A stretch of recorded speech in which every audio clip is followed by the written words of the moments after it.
Bonjour, bienvenue aujourd'hui à notre émission Déo Débat en direct de la cafétéria de la PSIB. Nous sommes en direct avec le professeur de Lyon et Yann Griboval, pédopsychiatre à Abbeville, pour une émission qui aura comme thème la pédopsychiatrie, un univers à découvrir. Donc voilà, et aujourd'hui on est très nombreux à la cafétéria et beaucoup de monde est présent. Et on va passer la parole aux premières questions à ma camarade Myriam. Bonjour, bienvenue. Pouvez-vous vous présenter s'il vous plaît? Et quel est votre parcours et pourquoi avoir choisi ce domaine? Merci.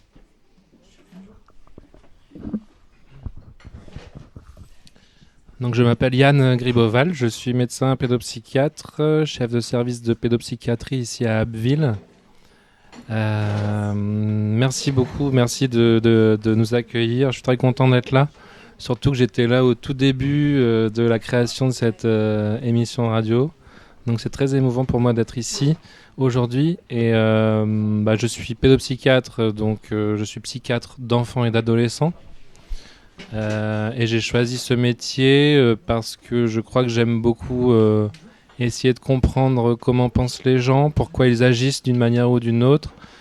Je crois que j'aime écouter et quand l'écoute et la parole permettent d'aider d'une manière ou d'une autre, je pense que ça donne un sens à la vie. Donc voilà, je laisse la parole à Monsieur de Lyon. Je m'appelle Pierre de Lyon, donc je suis professeur émérite de pédopsychiatrie à la faculté de médecine de Lille, où j'ai exercé pendant un certain nombre d'années. Émérite, ça veut dire vieux et retraité, hein, c'est ça. Et donc j'ai fait de la psychiatrie d'adulte pendant une quinzaine d'années, au début quand j'étais jeune Jedi en psychiatrie. Et puis ensuite, j'ai fait de la pédopsychiatrie parce que je me suis rendu compte que je m'intéressais beaucoup dans les pathologies adultes, à la schizophrénie, à la psychose et tout ça. Et j'essayais de comprendre comment les autistes qu'on voyait chez les adultes, ça survenait chez les enfants. Donc je me suis spécialisé dans la pédopsychiatrie pour essayer de comprendre la question de l'autisme, la question de la psychose, la question des maladies graves chez les enfants. Et donc j'ai travaillé successivement à Angers, au Mans et puis à Lille.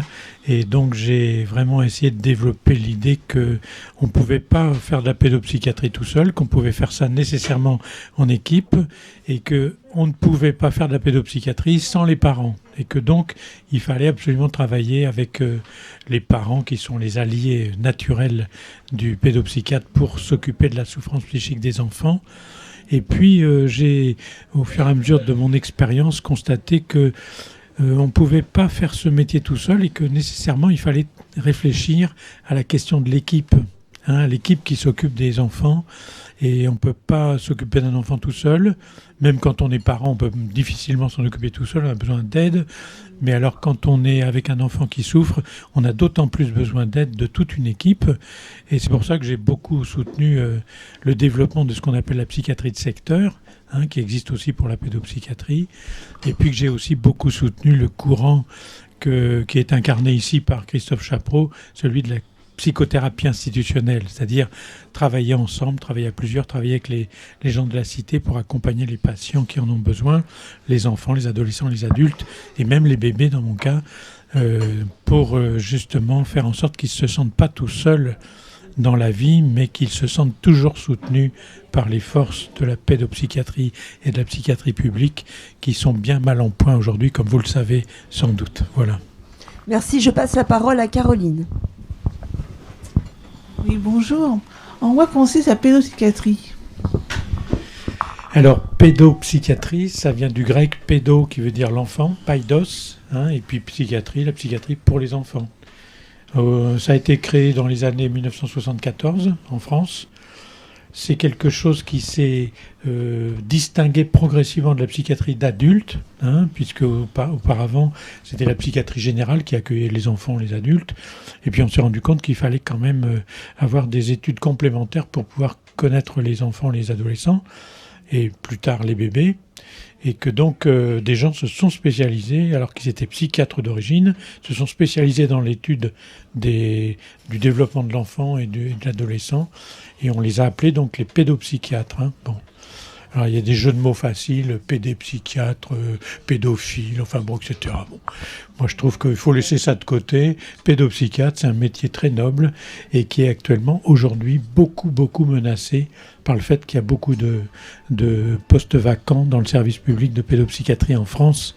Et c'est bien regrettable parce que les enfants et les adolescents, comme vous devez l'entendre dire dans les médias, ont de plus en plus besoin d'être aidés sur le plan psychique. Il y a beaucoup d'adolescents qui se suicident, il y a beaucoup d'enfants qui vont mal à l'école, etc. Donc il y a tout un travail énorme à faire et malheureusement on n'a pas suffisamment de moyens pour le faire de façon intéressante et suffisante pour les enfants et les familles.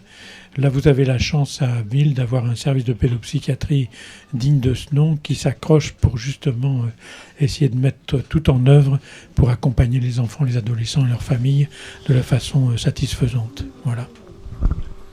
On va passer la parole à Tony.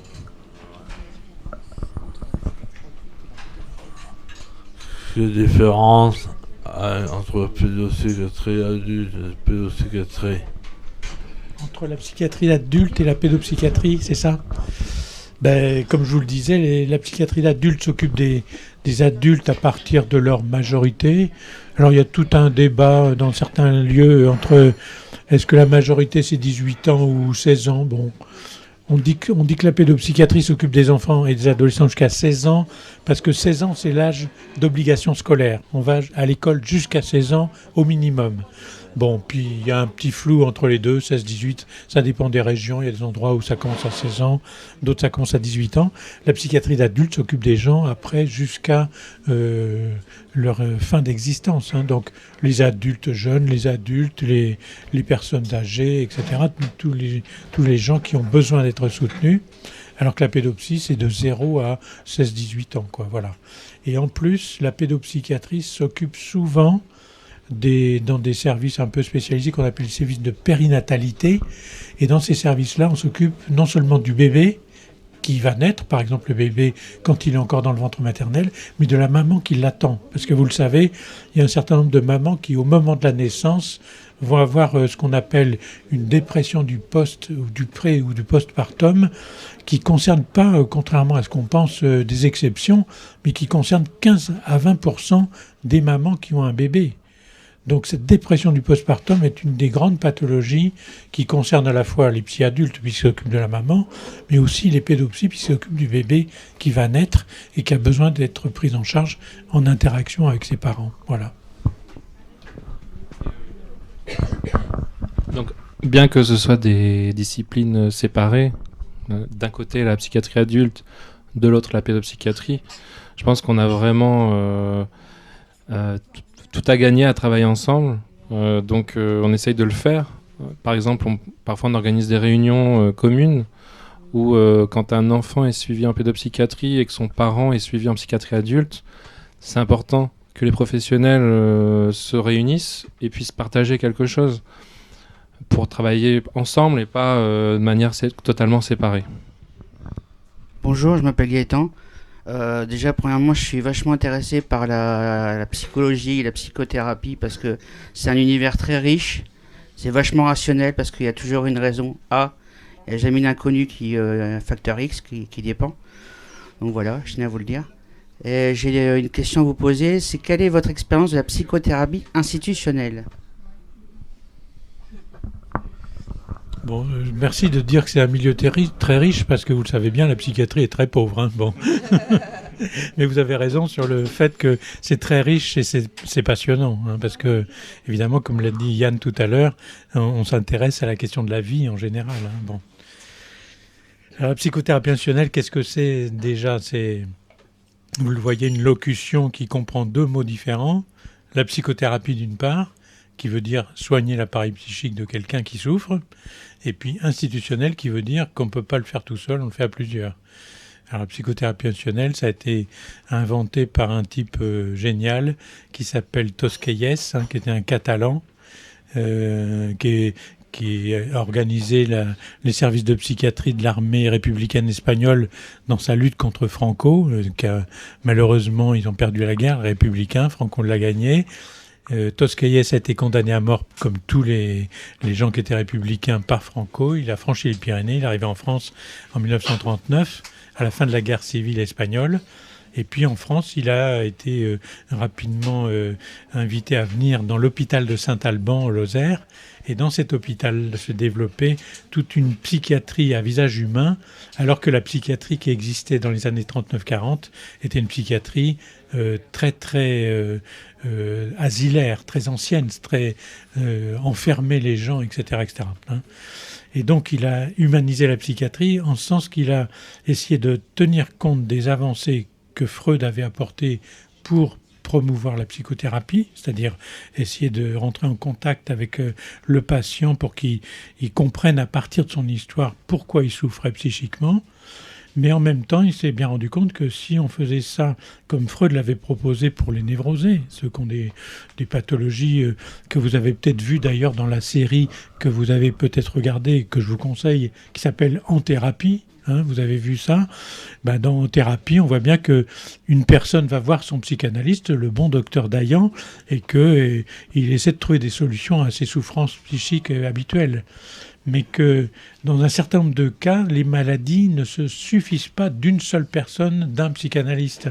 Il va falloir toute une équipe, comme je le disais tout à l'heure. Et donc toute cette équipe-là va former une institution, et cette institution va accueillir le patient qui a une pathologie plus grave et essayer de tenir compte d'un certain nombre de difficultés que ce patient présente sur le plan social, sur le plan familial, sur le plan individuel, sur le plan, etc., tous les plans qui concernent. Et pour ce qui me concerne en pédopsychiatrie, sur le plan éducatif, sur le plan pédagogique, sur le plan thérapeutique. Et si on veut que tous ces éléments-là fonctionnent de façon harmonieuse ensemble, il faut pouvoir, comme le disait Yann pour la psy adulte et la psy de l'enfant, faire des réunions de travail pour que les gens puissent se retrouver ensemble et penser ensemble la meilleure stratégie thérapeutique pour le patient. Et donc l'institution, ça veut dire qu'il faut réfléchir à plusieurs sur qu'est-ce qu'on peut proposer comme prise en charge plus adaptée pour une personne donnée. Et je dis souvent, c'est pas ce qu'on nous propose actuellement dans la psychiatrie que le gouvernement propose, et votre type issu de cette région là qui s'appelle Macron là essaie d'imposer actuellement dans la psychiatrie publique en essayant de la démolir. C'est quelque chose au contraire qui est centré sur est-ce qu'on peut construire un costume sur mesure pour chaque patient, alors que ce qu'on nous enseigne actuellement c'est construire du prêt-à-porter fabriqué en Chine en plus, ou aux Indes, ou au Bangladesh. Donc, vous voyez, moi je suis à fond pour cette psychothérapie institutionnelle parce que c'est la manière de construire un costume sur mesure pour chacun, de façon à s'adapter à ses besoins. Telle personne a besoin d'être aidée sur le plan social, telle autre personne n'a pas besoin d'être aidée sur le plan social. Telle personne a besoin d'être aidée sur le plan éducatif ou à l'école pédagogique, et tel autre enfant n'a pas besoin. Et donc, il faut penser les soins à chaque fois référés à cette personne-là qui est devant moi. Et penser à plusieurs, ça nécessite de réfléchir en institution. C'est pour ça qu'on appelle ça psychothérapie institutionnelle. Voilà. Et je rajouterais que on est ici dans un haut lieu de la psychothérapie institutionnelle, dans cette cafétéria. Donc je pense que vous êtes les mieux placés pour dire ce que c'est la psychothérapie institutionnelle et ses effets. Et moi, ce qui m'a motivé à rester à Abbeville, c'est la psychothérapie institutionnelle pratiquée par le docteur Chapreau. C'est ça qui m'a motivé à rester en pédopsie et à reconstruire quelque chose en équipe, dans le collectif. Donc je pense que les témoignages des personnes qui gravitent, qui pratiquent, qui vivent dans la psychothérapie institutionnelle est très précieux pour en comprendre la définition et les effets. Je vais ajouter juste un petit mot pour Gaëtan. Quand j'étais, donc maintenant je suis en retraite et vieux comme je vous l'ai dit, mais quand j'étais responsable de l'enseignement de la pédopsychiatrie à Lille, à la faculté de médecine, j'avais organisé dès le début un diplôme universitaire de psychothérapie additionnelle. Et l'équipe du docteur Chapreau, avec un certain nombre de gens dont certains sont présents ici, sont venus à Lille, à l'université, présenter le travail qui se fait dans le service du docteur Chapreau. Et donc, ils ont parlé de la cafétéria que je ne connaissais pas encore, bon, etc. Maintenant, je vois où c'est. Et donc, c'était très intéressant. Les gens étaient très intéressés parce que votre équipe n'est pas venue seulement avec les soignants, elle est venue aussi avec les patients. Et ça, les gens étaient vraiment soufflés de voir ça. Donc, moi, je crois que c'est tout à fait un haut lieu de la psychothérapie institutionnelle pour ça, notamment. Merci. Et en quoi la psychothérapie institutionnelle peut-elle aider les enfants et les adolescents dans leur thérapie ? Et cette psychothérapie institutionnelle est-elle différente de celle des adultes ?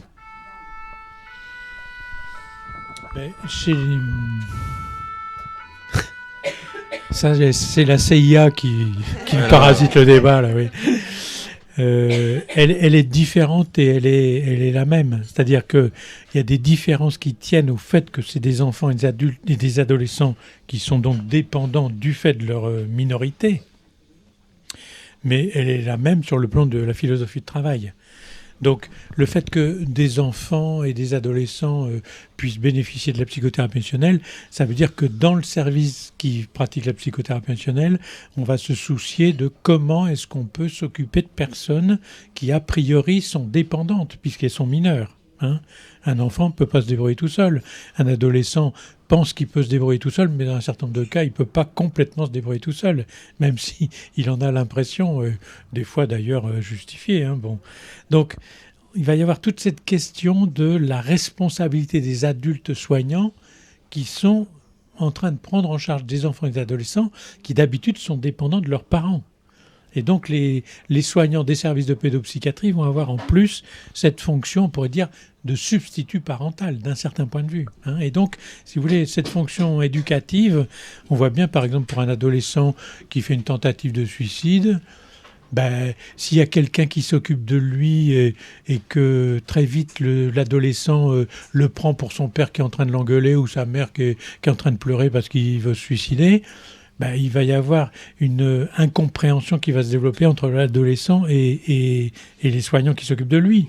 Donc par exemple dans ce cas-là, ça peut être intéressant d'avoir un autre soignant qui fait une activité avec l'adolescent qui n'est pas dans la fonction d'être parent substitut pour l'adolescent, mais qui permet à l'adolescent, avec cet autre soignant-là, de dire ouais, j'en ai marre, ils se prennent pour mes parents, j'en ai marre de mes parents, je sais pas quoi, et il peut parler avec un autre soignant. Mais si ce soignant-là dit, bon, c'est moi qui le soigne, cet adolescent, les autres, ils sont nuls, ils se croient pour les parents, etc., ça ne va pas le faire. Alors que si, au contraire, ce soignant-là se met en lien avec les autres qui ont une fonction de parent pour l'adolescent, alors on va pouvoir s'en occuper d'une façon harmonieuse, parce qu'on prend en considération les différents aspects de la souffrance de l'adolescent. Donc vous voyez que c'est à ce titre-là que l'institution est toujours nécessaire, parce qu'un enfant, un adolescent, il va utiliser les personnes qui sont là pour s'occuper de lui comme si c'était dans sa famille, et il va faire rejouer à ses soignants quelque chose qui est l'histoire familiale qu'il est en train de vivre. Et si cette histoire familiale le rend malheureux, par exemple dans le cas de parents maltraitants ou des choses comme ça, c'est très important qu'il puisse le jouer, entre guillemets, dans le service dans lequel il est accueilli, parce qu'il va pouvoir comprendre mieux ce qui lui arrive et prendre de la distance par rapport à sa souffrance et donc dépasser sa souffrance. Vous voyez, c'est un peu ça l'idée. D'accord, merci.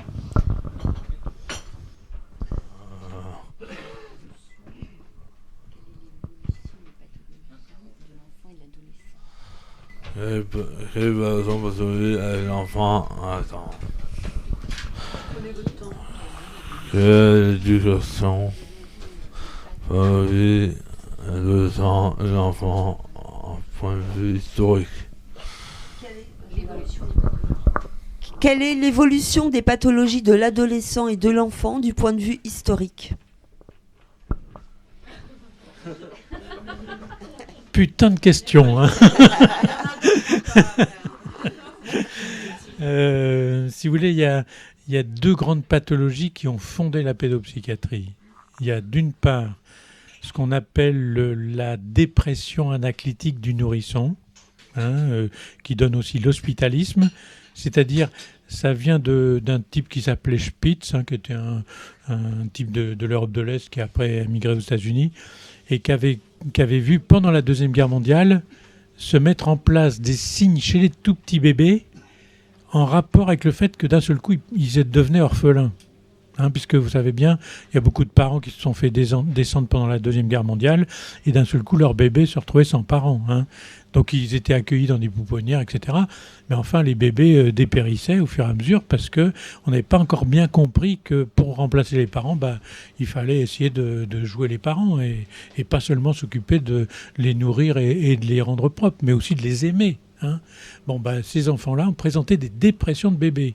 Ça paraît curieux de parler d'une dépression d'un bébé, mais le bébé peut être déprimé et si ça continue plusieurs mois de suite sans qu'on s'en occupe vraiment, il va présenter ce qu'on appelle un hospitalisme, c'est-à-dire une absence totale de relation avec le monde et il se replie sur lui et vraiment c'est mal parti pour lui.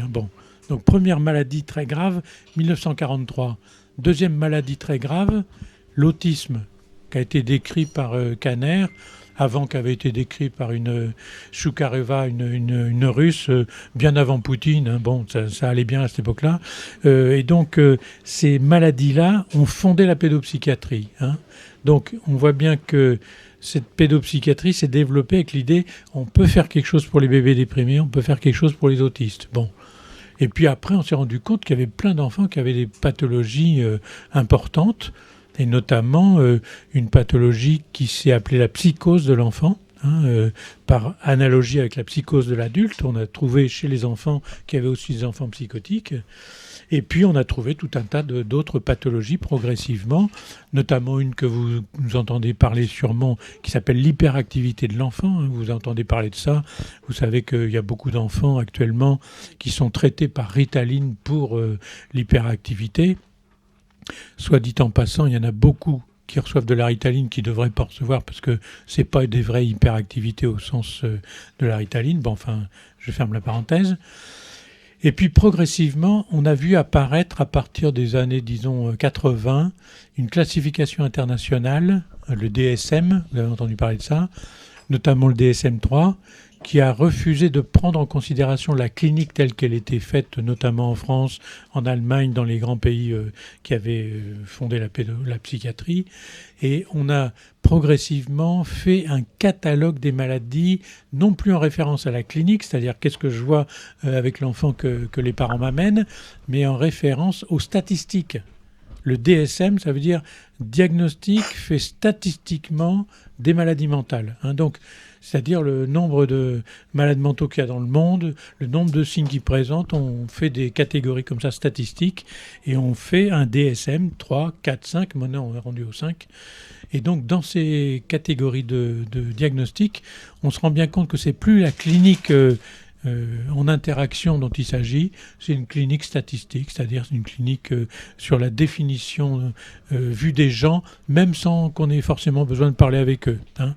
Donc cette clinique-là a le redoutable désavantage de multiplier les signes pathologiques. Et il y a beaucoup de signes qui apparaissent dans le DSM-5 qui sont quand même des signes très très problématiques.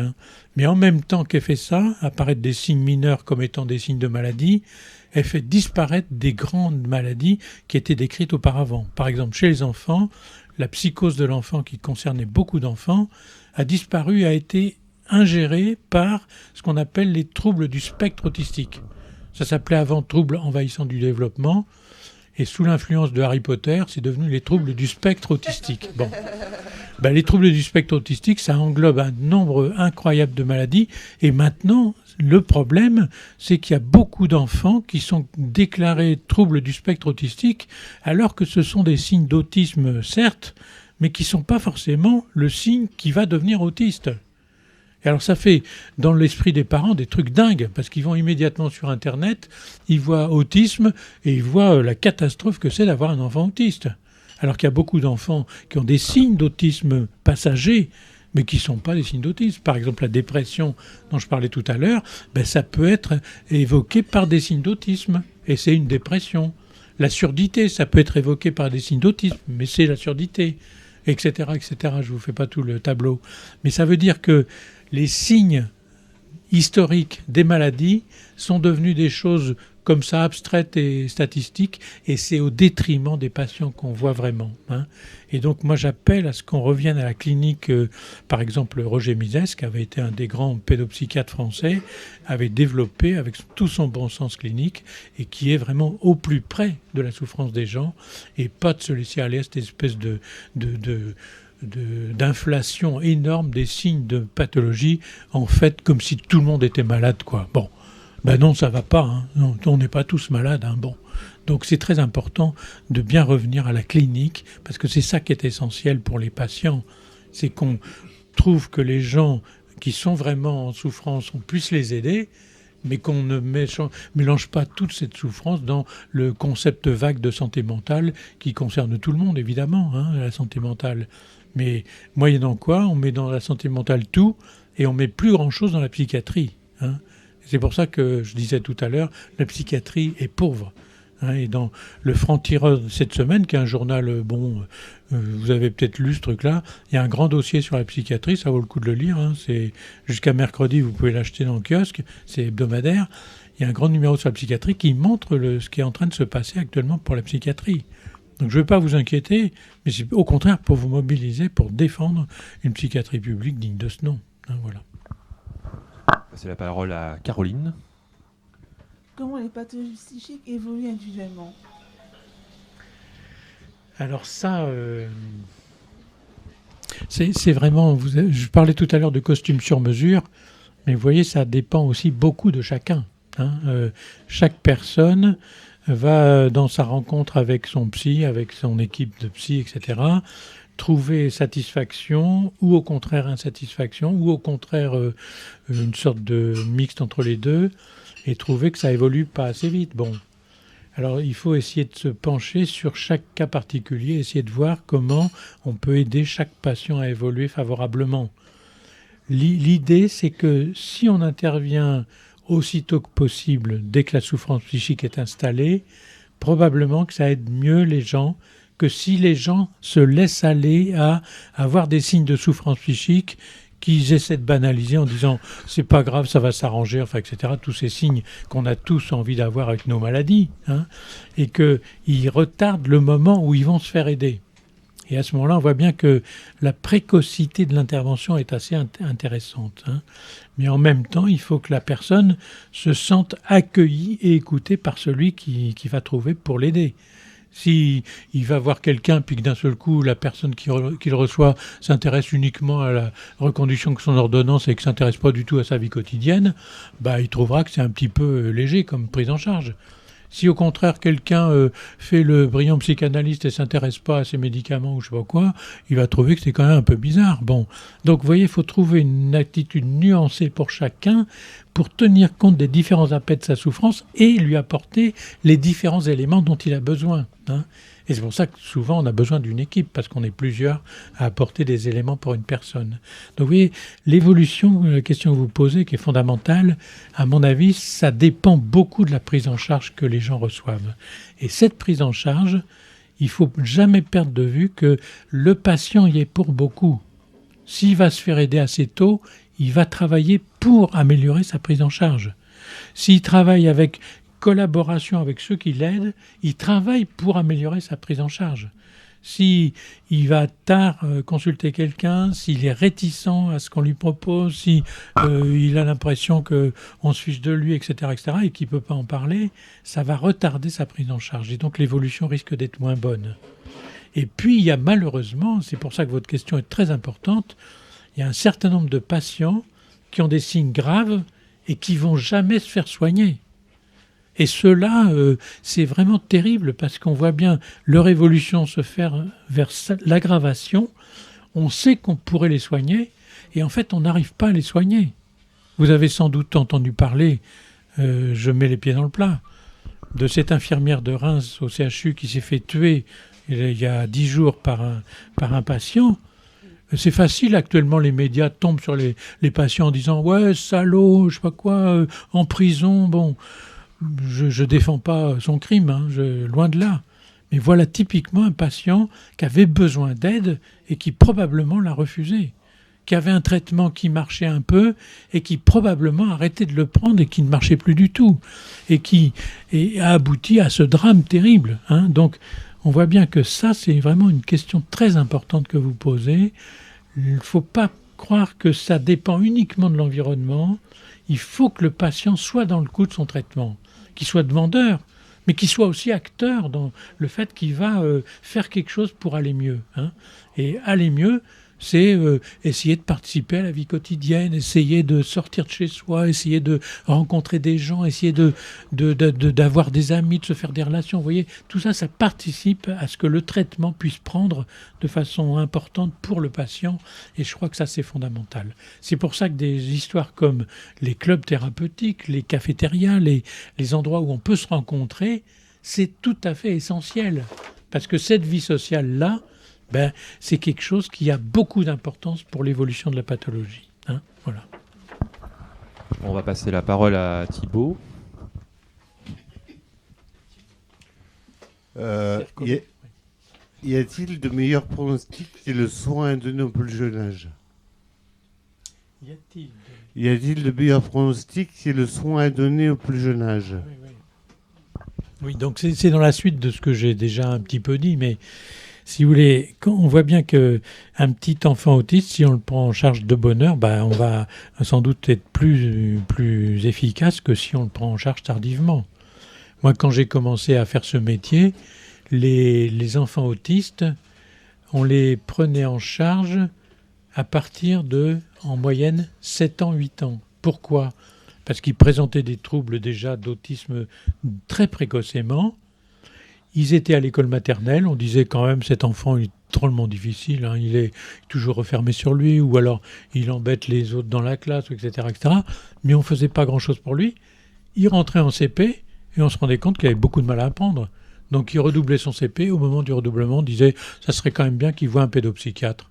Hein, vous voyez, 7-8 ans, c'était l'âge moyen où on arrivait dans les années 70 au contact du pédopsychiatre.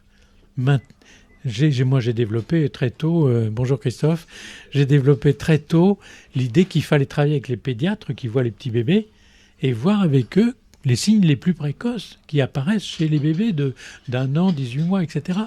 Et à partir de ce moment-là, on travaillait ensemble, à partir du CAMS par exemple, à ce que ces enfants qui étaient dépistés précocement puissent être pris en charge précocement. Donc, si vous voulez, on a vu que la précocité de l'intervention avait beaucoup d'importance pour l'évolution des pathologies. Eh bien, c'est la même chose pour la schizophrénie. Hein, elle apparaît des fois à 15 ans, 16 ans, 17 ans. On voit bien que si on arrive à rencontrer le futur schizophrène quand il est adolescent et qui commence déjà à ressentir des signes, vous savez, de dissociation, hein, c'est-à-dire des signes des hallucinations, des différents signes qui sont très angoissants pour lui et qui peut arriver à se faire prendre en charge de bonne heure, ça va avoir un meilleur pronostic que s'il est pris en charge très tard. Pourquoi ? Parce que chacun de nous, on met en place des systèmes défensifs contre les choses qui nous angoissent. Et ces systèmes défensifs sont des systèmes qui deviennent pathogènes secondairement. Donc si on laisse développer contre le système défensif des choses qu'on crée nous-mêmes contre notre maladie, ça fait 2 maladies à soigner. Alors que si on intervient tôt, on a les angoisses qu'il va falloir qu'on traite ensemble, mais on n'aura pas en plus les systèmes défensifs qu'on a construits soi-même pour se défendre de la maladie. Hein. Je donne l'exemple, par exemple, quelqu'un qui ressent profondément des angoisses alors qu'il va devenir schizophrène, et qui trouve que quand il picole le samedi soir, il est beaucoup moins angoissé. Le temps qu'il picole, qu'est-ce qu'il va faire ? Il va prendre, au lieu de prendre un traitement de sa maladie, il va picoler. Et à ce moment-là, il aura 2 maladies. Il aura la schizophrénie et puis il aura aussi l'alcoolisation. C'est quand même dommage, hein, alors qu'on pourrait traiter directement les angoisses qu'il éprouve sans passer par le traitement de l'alcoolisation. Hein. Donc vous voyez, c'est dans ce sens-là que ça vaut le coup d'intervenir le plus tôt. Mais ça veut dire qu'il faut que le patient trouve des gens en qui il peut faire confiance pour raconter ses angoisses. Parce que quand on est schizophrène ou qu'on est psychotique, on a des maladies comme ça, on est halluciné, on a des impressions de persécution, trucs comme ça. C'est très difficile de raconter ça à quelqu'un.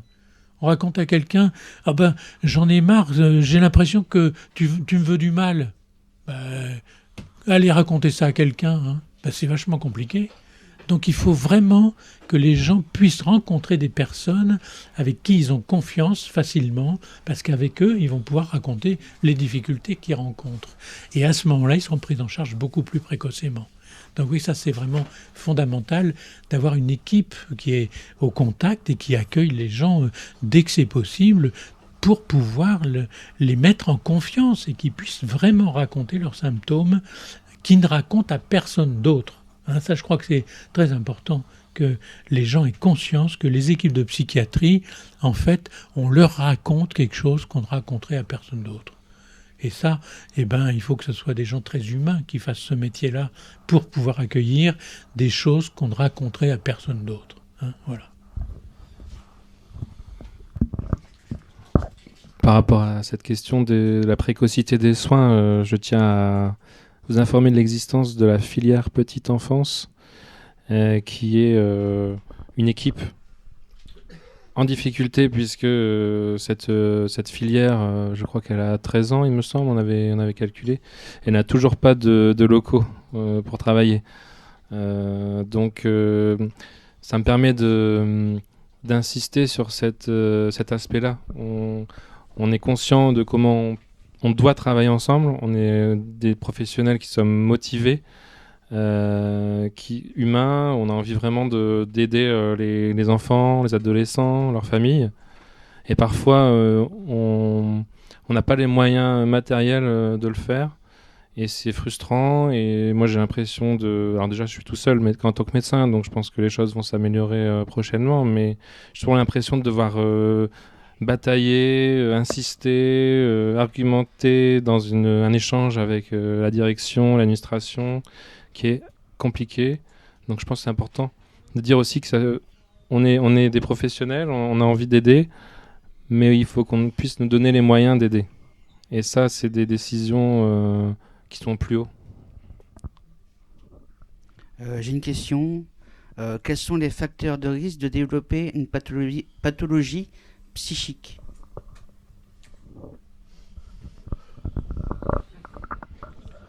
Il y a plusieurs facteurs de risque. Il y a tout ce qu'on appelle les facteurs génétiques.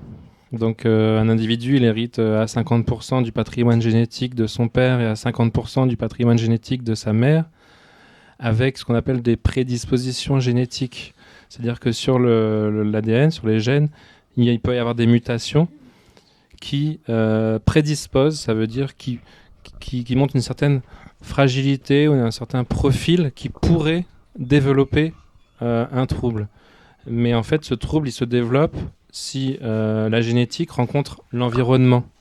C'est-à-dire que si, Monsieur Delion le dira probablement beaucoup mieux que moi, mais pour introduire le propos, si ce patrimoine génétique, avec certaines mutations et certaines prédispositions, par exemple une prédisposition génétique à la dépression, une prédisposition génétique à la schizophrénie, une prédisposition génétique à l'autisme, c'est en fonction des facteurs environnementaux que l'enfant va rencontrer dans son parcours. Je dirais ça, l'épigénétique, ça s'appelle. Myriam. Oui, Jérôme va pouvoir vous poser une question. Oui, j'avais une question à vous poser. Comment ont évolué les soins psychiatriques? Au niveau historique, comment ont évolué les soins? C'est ça? Ouais. Je vais vous laisser la parole. Il y a plusieurs épisodes à cette pièce de théâtre dramatique. Il y a Pinel, 1793, libère les fous de leur chaîne. Épisode hystérique fondamental, et historique aussi. Oui. Donc c'est quelque chose qui va aboutir au fait qu'un de ses héritiers spirituels, Esquirol, va fonder ce qu'on appelle les hôpitaux psychiatriques. À l'époque, on appelle ça les asiles psychiatriques. 1838. Et dans ces hôpitaux psychiatriques qui sont à l'origine faits avec un espoir terrible qui est de pouvoir traiter correctement les maladies mentales grâce au traitement moral inventé par Pinel, on se rend compte que si on met ensemble toutes les pathologies graves, les psychoses et tous ces gens-là ensemble, finalement ça aboutit à l'asile au sens qu'on lui donne aujourd'hui, c'est-à-dire un truc où on n'aimerait pas être. Bon. Et en fait, cette psychiatrie-là a duré jusqu'à la fin de la Deuxième Guerre mondiale, donc 150 ans pratiquement. Et donc cette psychiatrie-là, on pourrait dire psychiatrie asilaire. Et puis, on s'est rendu compte à l'occasion de la Deuxième Guerre mondiale que sur les 80 000 malades hospitalisés en France dans les asiles psychiatriques, qui venaient de s'appeler hôpitaux psychiatriques depuis 1936, eh bien, ces patients-là, il y en a 45 000 qui sont morts de faim parce qu'ils étaient hospitalisés et que les tickets de rationnement étaient détournés vers d'autres bouches à nourrir. Et donc, le constat de cette horrible chose de la Deuxième Guerre mondiale a fait penser à Toscaïès, dont je vous ai parlé tout à l'heure, à Bonafé, à d'autres personnes, Daumaison, enfin des psychiatres qui étaient très choqués de voir ce phénomène, a fait penser que quand même, il fallait qu'on change radicalement la manière d'accueillir la maladie mentale. Et plutôt que de faire venir à l'hôpital des malades mentaux pour les soigner, et en fait pour qu'ils y meurent, ils ont dit il faut inverser les choses. On va, nous, en tant qu'équipe de psychiatrie, aller dans la cité pour travailler avec les cités à pouvoir soigner les malades sur place. Et c'est ce qui s'est appelé la psychiatrie de secteur. Donc il y a une période de psychiatrie de secteur qui a été mise en place à partir de la Deuxième Guerre mondiale, d'abord dans les esprits, puis ça a déjà demandé 15 ans à faire la première circulaire pour la psychiatrie de secteur 1960. Puis ensuite, la mise en place a demandé encore une quinzaine d'années, puisque ça a commencé en gros dans les années 1973, à ce que ça se mette concrètement en place dans les services. Et ensuite, à partir de 1973-75, il y a eu développement de la psychiatrie de secteur pendant une quinzaine d'années, 1990, de façon absolument efflorescente. C'est-à-dire en montrant des capacités des équipes d'inventer des choses incroyables pour faire évoluer de façon humaine la psychiatrie. Et puis les espèces de couillons qu'on a au pouvoir ont commencé à dire la psychiatrie de secteur, c'est un truc de gauche, ça va pas, il faut, etc. Bon, et les technocrates, les bureaucrates staliniens ont commencé à critiquer la psychiatrie de secteur. Et ils ont pensé que la psychiatrie devait suivre la même évolution que la médecine, c'est-à-dire faire des spécialités dans la psychiatrie. Alors il y a le spécialiste de la dépression, le spécialiste des troubles anxieux, le spécialiste de la schizophrénie, le spécialiste de je sais pas quoi.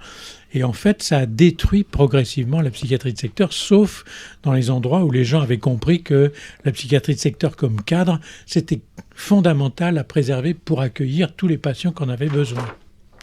Et donc cette évolution-là continue de nos jours et aboutit à la catastrophe de la psychiatrie contemporaine. C'est-à-dire qu'en dehors d'Abbeville, la psychiatrie va très mal. Abbeville, bon, ça va. Abbeville, ça va. Mais je peux vous dire que je vois de nombreuses équipes en France et la plupart des équipes que je rencontre disent on n'a pas les moyens, c'est-à-dire ce que Yann vient de vous dire, on n'a pas les moyens d'accueillir les gens qui le demandent. Vous savez sans doute que dans les CMP, il y a beaucoup d'endroits où il faut 1 an pour avoir un rendez-vous en pédopsie. En psy adulte, peut-être un peu moins, mais enfin bon, il y a encore beaucoup d'attentes dans les CMP. Et pour les places en hospitalisation, n'en parlons pas. Bon. Donc ça, c'est le signe que l'État, la société représentée par l'État, mal représentée malheureusement par l'État, trouve que la psychiatrie, ça coûte trop cher. Et les gens veulent faire des économies sur la psychiatrie. Comme s'il y avait des économies à faire sur la psychiatrie. Enfin, je ne sais pas où ils vont les chercher, les économies, vu l'état dans lequel on est, qui est exsangue. Bon. Et donc, on voit bien qu'il y a beaucoup de patients qui, actuellement, ça rejoint la question de tout à l'heure, qui, malheureusement, auraient besoin d'être soignés et qui n'ont même plus la force de demander. Et où est-ce qu'ils se retrouvent ? Si vous allez à Paris et que vous prenez le métro, vous voyez que le métro est une annexe de l'hôpital psychiatrique. Il Il y a beaucoup de gens dans le métro qui sont en train de délirer, qui sont en train de tendre la main, qui demandent de l'aide, et il n'y a personne qui s'occupe d'eux. Pourquoi ? Parce que la psychiatrie publique ne peut plus les accueillir dans les services où d'habitude on les accueillait. Et ceux qui sont encore très sténiques, qui auraient besoin de ça mais qui n'en ont pas, où est-ce qu'ils sont, figurez-vous ? Ils sont en prison. Donc on pourrait dire, il y a une partie des gens qui devraient être pris en charge par la psychiatrie publique et qui malheureusement sont dans la rue ou en prison. Et on voit progressivement se développer une psychiatrie à 2 vitesses, avec l'État qui organise de façon cynique et scandaleuse le fait que la psychiatrie publique est progressivement vendue aux services de psychiatrie lucratifs à but privé. Bon.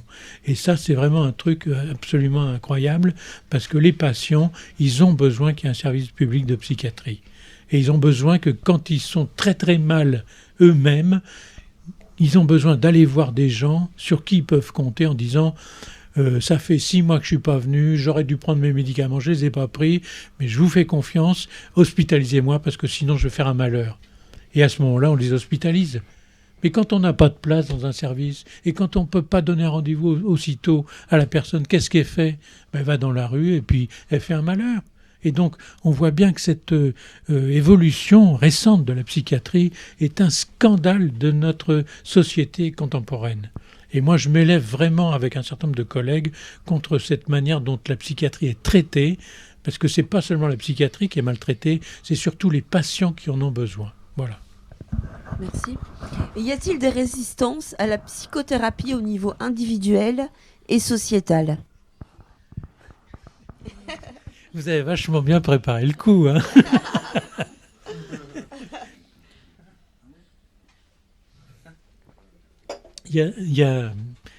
En psychanalyse, on utilise le concept de résistance pour dire, bon, je vais voir mon psychanalyste, je lui dis tout un tas de choses qui me font souffrir, et quand je m'approche du noyau central radioactif, enfin celui qui me ferait le plus souffrir, notre esprit est ainsi fait qu'il déclenche un processus qui s'appelle celui de la résistance.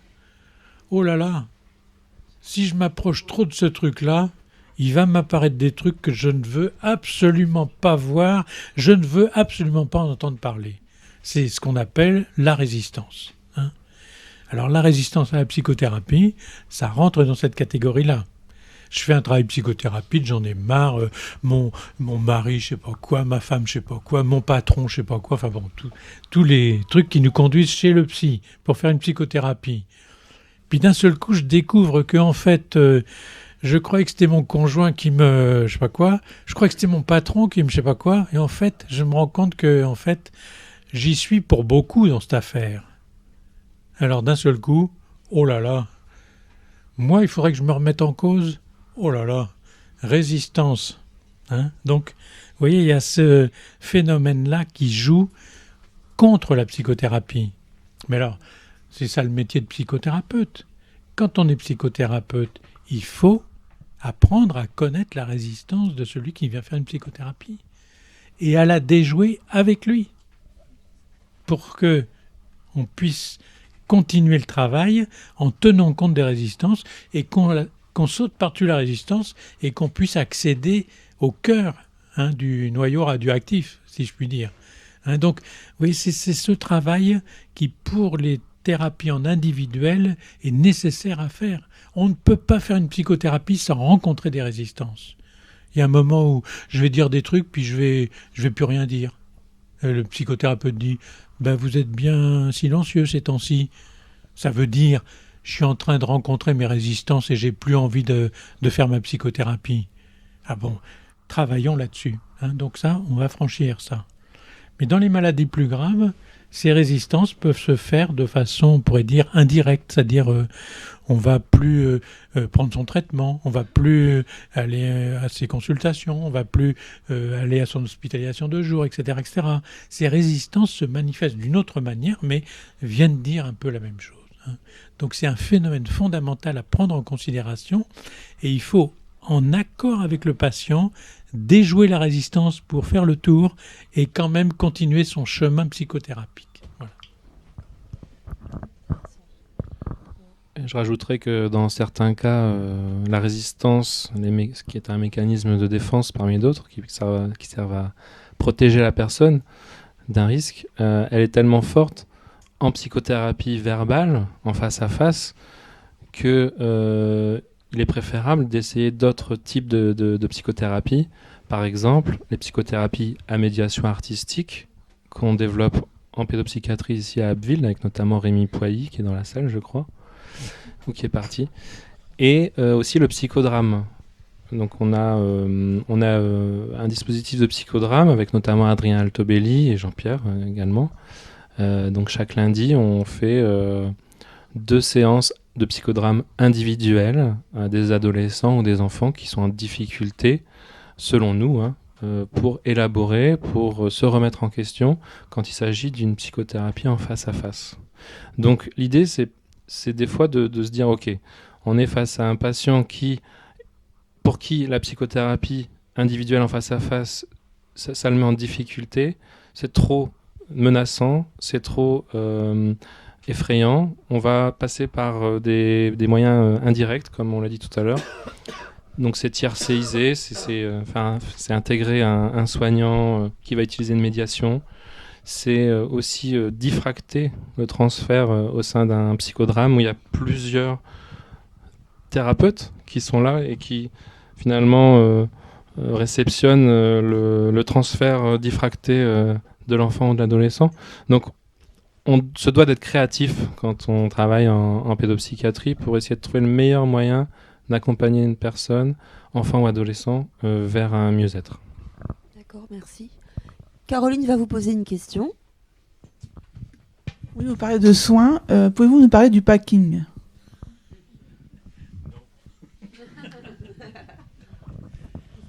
Le packing, vous savez ce que c'est, non ? C'est un truc interdit. Non, je rigole. C'est une technique d'enveloppement qui a été utilisée pendant longtemps par les aliénistes du 19e siècle, puis c'est tombé en désuétude parce qu'ils n'avaient pas, pour le comprendre, la psychopathologie freudienne.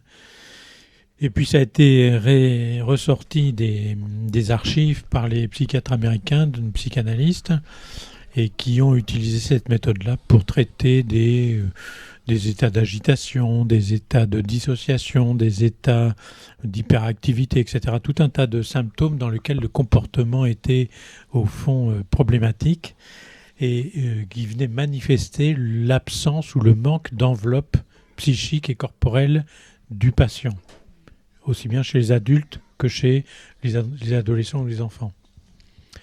Alors, cette technique-là a connu un engouement. Moi, j'ai formé à peu près, une centaine d'équipes en France aux années fastes de la sectorisation.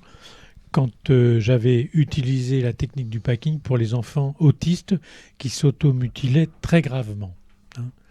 Et j'ai constaté des améliorations spectaculaires pour la plupart d'entre eux. Et évidemment, beaucoup d'équipes ont utilisé cette technique-là pour pouvoir soigner les automutilations des enfants autistes. Et il se trouve qu'une association de parents d'enfants autistes a trouvé que c'était une méthode tout à fait barbare d'envelopper un patient dans ses serviettes trempées dans l'eau et essorées, et d'être là avec lui pendant le réchauffement.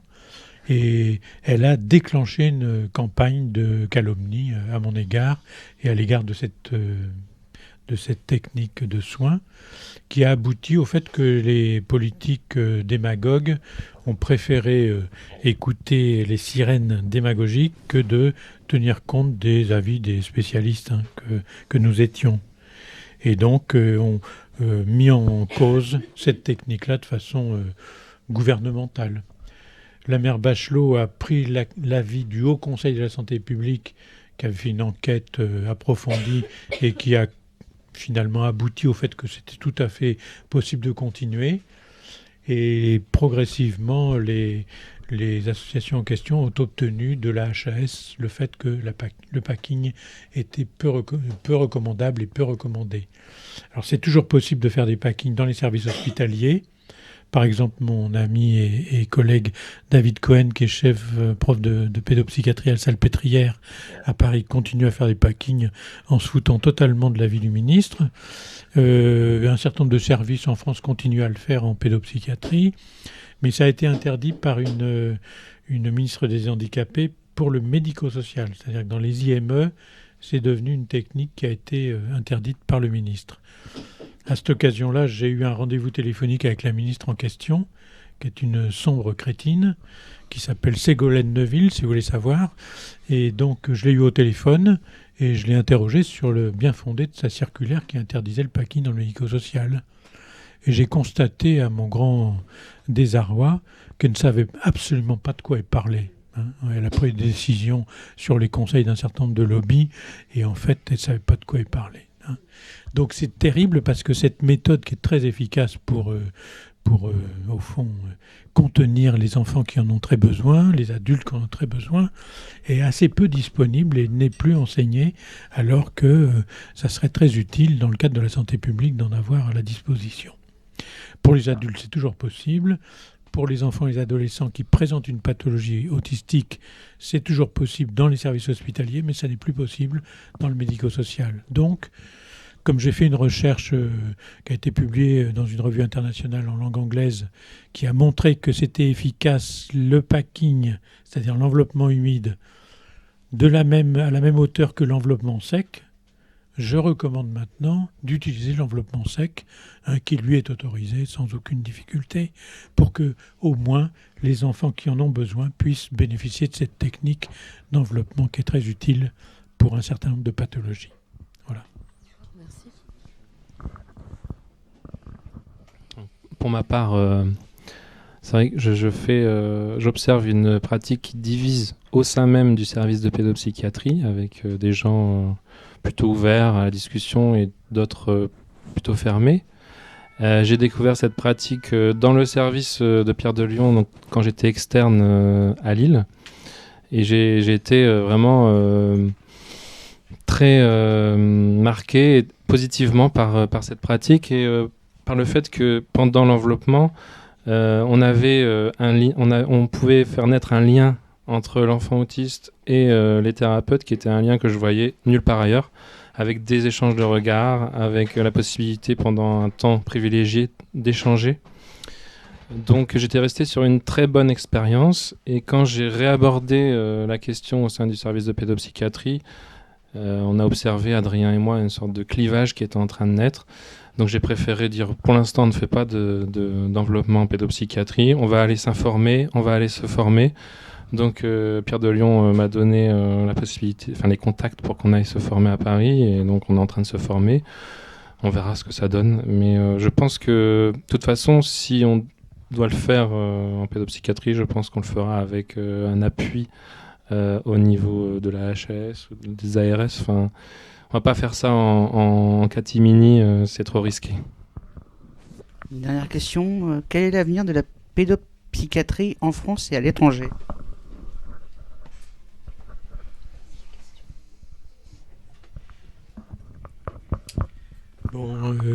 En France, pour ce qui me concerne, l'avenir de la pédopsychiatrie est très sombre. Vous avez sans doute remarqué qu'il y a un nombre de postes vacants dans les services de pédopsychiatrie qui est considérable en France. C'est dû au fait que la formation des pédopsychiatres est devenue très problématique. La formation des psychiatres en général, mais des pédopsychiatres en particulier. Il y a beaucoup de jeunes Jedi qui se disent aller dans un service pour s'occuper des enfants de l'ASE qui n'ont plus de parents, qui ont des pathologies autistiques avec des parents qui revendiquent des soins qu'on ne peut pas leur donner, etc., etc. Tout un tas d'inconvénients. Sauf quand ils passent dans des services recommandables comme Sudacville, ils se retrouvent très en difficulté, donc ils n'ont pas envie de faire ce métier-là. Donc la pédopsychiatrie risque de disparaître en France. Aux Pays-Bas, par exemple, la pédopsychiatrie a été supprimée sur le plan de la formation universitaire. C'est maintenant les neuropédiatres qui s'occupent de ça. Alors c'est un problème parce que les neuropédiatres, moi je suis très ami avec les neuropédiatres. J'ai pendant 15 ans fait des consultations conjointes avec le professeur Vallée à Lille où on recevait ensemble des familles qui avaient des enfants présentant des problèmes très complexes. Donc les neuropédiatres font vraiment partie de mon environnement proche sur le plan culturel et professionnel. Mais les neuropédiatres, ça ne les intéresse pas de s'occuper des enfants autistes comme les pédopsychiatres s'en occupent avec leurs équipes. C'est pas qu'ils sont bêtes et qu'ils veulent pas le faire, c'est parce que c'est pas leur métier. Et donc, on voit bien que si cette spécialité disparaît, c'est les psychiatres d'adultes qui vont être obligés de s'occuper de ça.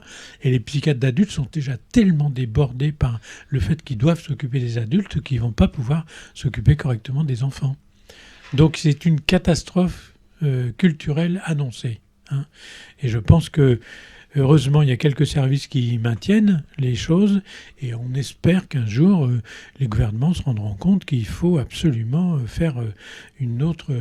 prendre une autre direction pour soutenir absolument la pédopsychiatrie. Vous voyez bien, on voit le discours en faux self des gouvernants qui disent « Ah, les enfants, il faut ». Et quand on regarde le fric qui est consacré aux enfants, aussi bien dans l'éducation nationale normale que dans les services de santé, etc., les enfants sont les oubliés d'aujourd'hui, contrairement à ce que tous les discours politiques nous annoncent. Donc c'est un vrai problème là, et il faudrait que tous les citoyens adultes, en position de parents ou de éventuellement devenir parents ou de membres d'une famille qui a des enfants, se révoltent pour faire passer le message au gouvernement qu'il faut s'occuper correctement des enfants. Et pour s'occuper correctement des enfants, il faut des pédiatres, et il faut des pédopsychiatres, et il faut les équipes qui vont avec. Et sinon, on ne fait pas un travail de civilisation normale. On fait un travail de sous-développé. Et c'est vraiment un scandale absolu. Parce qu'on a le savoir qui permet d'eux, mais on n'a pas les moyens de pouvoir le développer de façon suffisante. C'est vrai que moi j'ai choisi Abbeville parce que j'ai senti qu'il y avait la possibilité de faire quelque chose, qu'il y avait déjà une histoire institutionnelle, des soignants extrêmement motivés, extrêmement compétents, et Christophe Chapreau qui manie très bien tout cet ensemble. Donc moi je suis enthousiaste actuellement. Je ne suis pas complètement naïf, je crois que je perçois les difficultés qui sont les nôtres, mais je suis enthousiaste à l'idée qu'ensemble, on pourra faire en sorte d'aider au mieux les familles, les patients. Pour l'instant, c'est insatisfaisant. Comme je vous l'ai dit, j'ai l'impression de lutter, j'ai l'impression d'insister, j'ai l'impression de me battre, j'ai l'impression vraiment d'une bataille collective pour laquelle j'ai pas encore une perception très claire des contours et des enjeux. Donc c'est un travail de tous les jours d'essayer de comprendre, d'analyser les choses et surtout de développer un langage commun en fait avec l'administration, la direction et les décideurs. Parce que si on parle pas le même langage, on n'avance pas, on est les uns contre les autres. Donc je pense que développer ce langage commun, c'est vraiment pour moi l'objectif, un des objectifs principaux actuellement. Merci beaucoup. Avant de conclure, est-ce qu'il y a encore des questions dans le public? Des réactions? Bonjour. Alors, je m'appelle Jana. Donc, j'ai juste une question, mais... alors, un petit conseil, juste... quels sont selon votre expérience comme psychiatre, est-ce que vous avez eu des adultes qui, par exemple, souffrent des comportements toxiques avec leurs parents?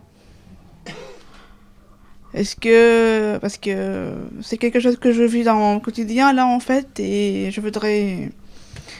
déjà, ma psychiatre, Madame Orlan, elle est présente, là.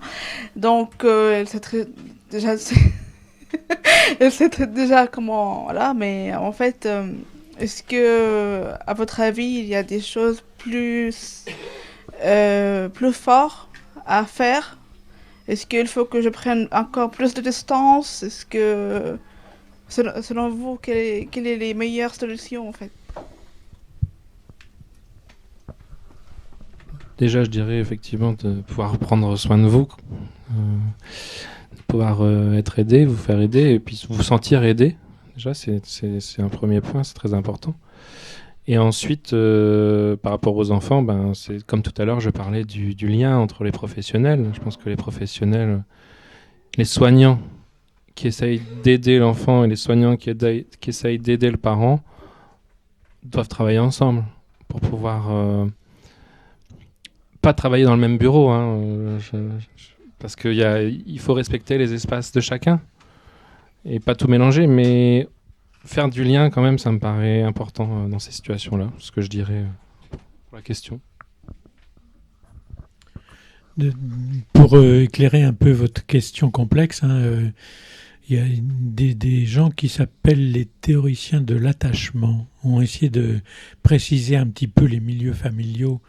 Je ne vais pas rentrer dans les détails, mais quand même, il y a deux grandes catégories de milieux familiaux. Il y a ceux qu'on appelle les milieux sécures, c'est-à-dire le bébé se développe dans un milieu dans lequel il a l'impression que les choses se font avec des variations, mais de façon suffisamment régulière pour que le bébé puisse se constituer progressivement quelque chose sur lequel il peut compter à l'intérieur de lui en analogie avec ce qui se passe à l'extérieur de lui, donc avec ses parents. Je me développe, je me réveille de ma sieste, je pleure, on me donne à manger, on me change, on me recouche, on me fait « Ah, le petit bébé, il a bien mangé, etc. » Bon, etc. Et puis, ça se répète et je m'attends à ce qui m'arrive. Et de temps en temps, il y a des imprévus, mais globalement, je peux compter sur mon environnement. On appelle ça l'environnement sécure. Mais il y a des situations dans lesquelles on appelle ça l'environnement insécure. Je me réveille de ma sieste, je ne sais jamais ce qui va m'arriver. Est-ce qu'on va me nourrir? Est-ce qu'on va se foutre de moi? Est-ce qu'on va me pendre par les pieds à la fenêtre, etc. Je ne sais pas ce qui peut m'arriver. Et à ce moment-là, ces enfants-là se développent dans un milieu qu'on appelle insécure et vont développer une angoisse très importante qui est « qu'est-ce que j'attends de l'environnement, donc de mes parents ?» Et à ce moment-là, on voit bien qu'il y a des enfants... C'était l'objet d'une discussion ce matin dans le service de pédopsie. Est-ce qu'il faut placer ou pas? Par exemple, des fois, il faut plutôt placer pour protéger l'enfant, quand les parents sont maltraitants ou des choses comme ça, ou incestueux. Et donc, on voit bien que quand on éprouve une difficulté toxique, vous avez dit, de la part de son milieu familial, ça veut dire... En fait, j'ai eu un certain nombre de choses que mes parents ont apporté, d'accord, mais enfin, ils m'ont apporté surtout des trucs qui sont toxiques pour moi. Donc, qu'est-ce qu'on fait quand il y a des trucs toxiques autour? On s'éloigne. Et ça vaut le coup de se faire aider à ce moment-là pour vivre avec des gens qui vont avoir une fonction parentale suffisamment bonne pour qu'on puisse vivre sans la présence toxique de ceux qui m'intoxiquent. Donc, il faut pouvoir mettre une juste distance avec ceux qui sont toxiques. Voilà. C'est quelque chose qui a beaucoup d'importance, ça. Et quand la personne elle-même est consciente de ce fait-là, alors il devient acteur de à quelle distance il faut que je me tienne de ceux qui sont toxiques, parce que si je m'approche trop, je vais encore souffrir d'eux. Si je m'éloigne trop, il n'y a peut-être pas de raison de m'éloigner complètement parce qu'ils ont aussi des bons côtés que je vois de temps en temps, mais enfin pas assez souvent. Donc il faut trouver la bonne distance et surtout se faire aider par les autres qui permettent de suppléer à cette fonction parentale qui a été toxique à un moment donné. Voilà. Oui, j'ai une question. J'ai lu dans la presse santé qu'il y avait une forte augmentation des prescriptions médicamenteuses auprès des adolescents et des enfants, donc, et que c'était un petit peu inquiétant, et je voulais savoir ce que vous en pensiez et si c'était vrai. D'abord, c'est vrai, parce que l'enquête qui a été faite, que vous avez vue dans la presse, c'est une enquête qui est faite à partir des dépenses de la sécurité sociale, donc il n'y a rien de plus vrai. Donc c'est une augmentation assez impressionnante. 165% d'augmentation des prescriptions médicamenteuses chez les adolescents. Vous vous rendez compte? Donc, il y a vraiment un problème aujourd'hui.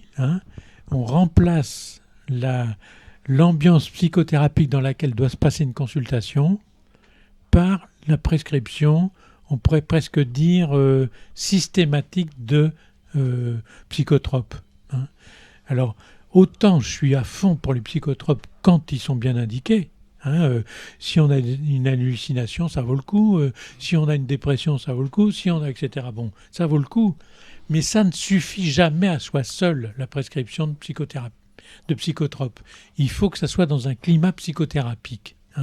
Et donc, on voit bien que la tendance actuelle, c'est comme les gens ont moins de médecins, les consultations sont plus courtes. Et qu'est-ce qu'on fait quand on a une consultation où on n'a que 5 minutes ? On dit qu'est-ce que vous avez besoin comme traitement ? Presque le traitement, et puis au suivant.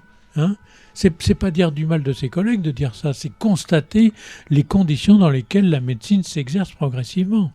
Donc c'est vraiment un signe qui vient dire qu'il y a un appauvrissement de la qualité de la relation entre un patient et un médecin. Donc ça, vous voyez, déjà pour les adultes, c'est problématique. Mais pour les enfants qui sont des êtres en développement, pour lesquels on n'a pas encore tous les éléments scientifiques qui permettent de dire quels sont les effets à long terme d'une prescription d'un médicament chez un enfant de bonne heure. Par exemple, le fait qu'à chaque fois qu'il a une angoisse, on lui dise « tu prends un médicament », est-ce que c'est pas faire le lit d'une future addiction ? Parce que l'addiction, c'est quoi ? Je suis angoissé, je picole ou je prends de la cocaïne ou je sais pas quoi. Si on a été habitué depuis son jeune âge à prendre un médicament dont on n'avait pas forcément besoin, qu'aurait pu être remplacé par un échange de paroles, ce qu'on appelle une psychothérapie, est-ce que c'est pas faire un lit d'une future addiction ? Alors c'est un problème parce qu'en France, on est encore assez résistant, au bon sens du terme, à cette pratique. Vous savez que pour la prescription de Ritaline, par exemple, pour l'hyperactivité des enfants, le fait qu'on disait il faut que ce soit un médecin hospitalier qui prescrive et pas que ce soit le généraliste qui prescrive parce que le généraliste va être sous pression, il va prescrire. Que ce soit un médecin hospitalier qui le fasse et qui fasse vraiment un filtre par rapport à ça, ça permettait de garantir. Et ce filtre a cédé d'un seul coup. Et on voit bien les généralistes qui prescrivent beaucoup, les pauvres, parce qu'ils sont sous pression des parents. Quand on voit des émissions de télé où on leur a montré un enfant un peu actif, donc on dit « Ah c'est ça le médicament qu'il me faut pour mon enfant », alors que c'est peut-être pas du tout ça qu'il lui faut. Alors le problème, c'est qu'en France, c'est encore 1 à 2% de prescription pour la Ritaline, je prends cet exemple. Mais aux États-Unis et au Brésil, vous savez combien c'est le pourcentage de prescription pour une classe d'âge ? 20% d'une classe d'âge. Un enfant sur 5 est sous Ritaline. Donc, si vous voulez, c'est un truc complètement dément. On devient une société dans laquelle, à tout symptôme, quel qu'il soit du côté psy, on trouve une réponse du côté médicamenteux. Alors, je vous pose la question, moi, à mon tour. À qui profite le crime ? Devinez. À ceux qui fabriquent les médicaments. Ça vous étonne, ça ? Après le scandale du Mediator et compagnie ? Non. Moi, je trouve que c'est un scandale de plus. Voilà. Donc, il faut se retenir des prescriptions médicamenteuses. Il faut les faire quand il y en a besoin, bien entendu. Mais il ne faut pas prescrire à tout va aux enfants qui sont des êtres en développement. Je rappelle. Moi, quand j'étais gosse, j'avais 9 ans, j'avais perdu mon père. J'étais sur Survector. C'était un médicament puissant, pour mon âge c'était trop fort, donc du coup on me l'a enlevé, parce que j'avais fait un électroencéphalogramme et il était pas bon. Ah oui. Vous aviez été survecté. Exactement. Y a-t-il une fédération des pédopsychiatres justement pour défendre la psychiatrie chez... Oui. Il y en a une, mais malheureusement elle n'est pas écoutée des pouvoirs publics suffisamment. Et les pouvoirs publics se foutent totalement de ce que disent les médecins en ce moment. Je ne sais pas si vous avez remarqué.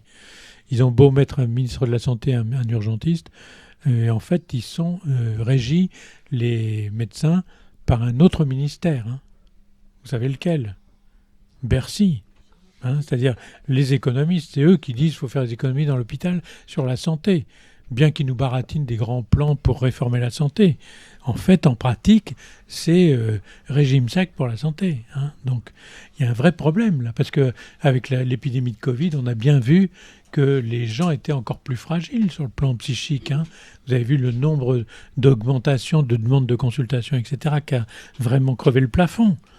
Et en même temps, on diminue les services de psychiatrie, on ferme des services, il y a moins d'infirmiers, il y a moins de médecins, etc. Vous avez vu le scandale. Mais non, il y a des discours qui continuent à dire que tout est bien dans le meilleur des mondes, il n'y a pas de problème. Donc vous avez raison, la Fédération des pédopsychiatres devrait s'appuyer sur le club de l'association Voir, Écouter, Comprendre, Tout à pour fait. savoir qu'avec vous, on pourrait défendre les choses essentielles. Est-ce qu'il y a encore une réaction?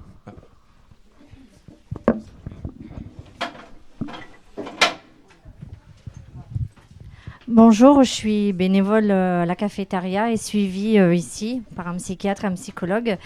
Et j'ai ma petite fille qui, depuis l'âge de 3 ans, est une enfant qui bouge beaucoup, qui n'arrive pas à se concentrer. Et à l'école, donc ma fille n'arrête pas de leur dire. Et les maîtresses ne font que la punir. Donc elle est tout le temps punie, parce que c'est une enfant qui bouge beaucoup, qui a du mal à se concentrer. Et là, qu'elle a 5 ans et demi, qu'elle va rentrer au CP, c'est cette année que il s'inquiète un peu quand même de savoir comment ça va se passer pour elle au CP, parce qu'elle a tendance à plus à vouloir jouer que travailler. Donc, on l'oriente maintenant vers un pédopsychiatre, etc. Pourquoi ne pas... Est-ce qu'il n'y a pas de relation avec les écoles ou... Enfin, il n'y a pas assez de relation avec les maîtresses et puis la pédopsychiatrie, je trouve. Parce que du fait, elle aurait dû voir déjà quelqu'un depuis l'âge toute petite, en fait. Et c'est là qu'elle va rentrer au CP et qu'ils se demandaient même s'ils n'allaient pas la laisser en grande section. Parce que elle est vraiment très... C'est une enfant qui bouge beaucoup. Et la maîtresse, ma petite fille est toujours punie, quoi. Donc, je ne sais pas si c'est vraiment la solution. Non, c'est pas la solution. Voilà. Et c'est vrai que les enfants agités sont punis très souvent, alors que ils ont besoin de soins probablement. Et les soins arrivent tard. Oui. Et je prends votre remarque au sérieux du manque de lien entre Tout à fait. l'éducation nationale et à la fait. pédopsychiatrie. Et on y travaille. On essaye d'améliorer les liens, de favoriser les échanges. Donc on est bien conscient de ces difficultés.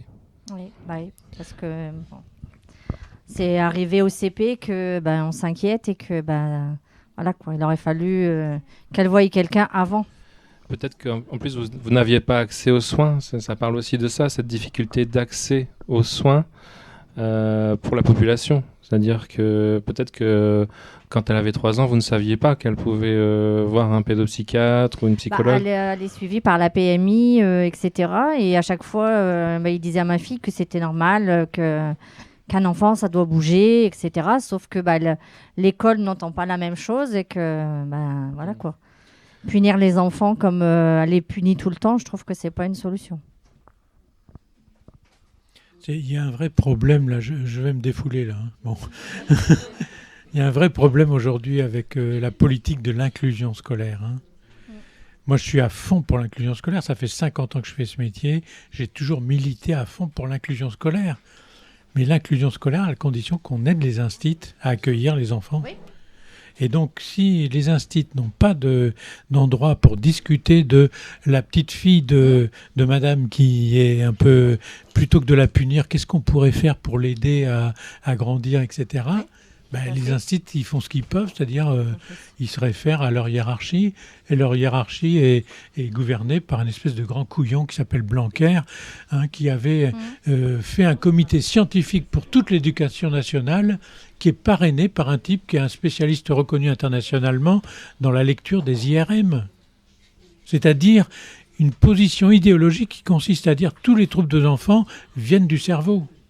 Et on va pouvoir élucider ces questions de scolaires uniquement avec la lecture des IRM du cerveau. Écoutez, je suis désolé, mais la pédagogie, c'est quand même pas que de la neuroscience. Hein. Il y a aussi des choses extraordinaires qui ont été faites par Freinet, par Houry, par De Crowley, par tout un tas de pédagogues qui avaient compris qu'il y avait des enfants qui présentaient des difficultés et qui essayaient de mettre en place des systèmes dans l'école qui permettaient à l'instit de ne pas être tout seul avec un instit et obligé de le punir, mais trouver des solutions qui permettaient à l'enfant de grandir avec ses particularités. Par exemple, bouger. Hein. Oui.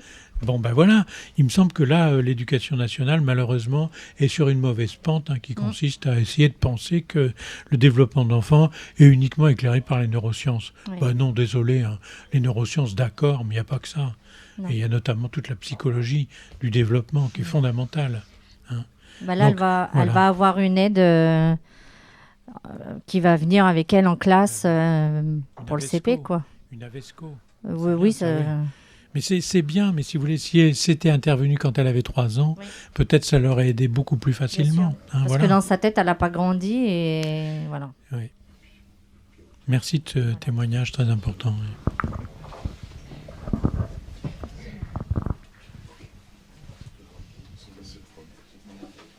Oh, je sais pas s'il y a encore. Oula. Il y a le fil qui est emmêlé. Bon, bah, je crois qu'on va pouvoir conclure. Il n'y a plus aucune question. Bon, bah, on vous remercie beaucoup d'être venu répondre à nos questions à notre émission de radio, ici à la Café de l'Absibé. Et puis, on vous souhaite un bon courage pour la suite dans votre travail.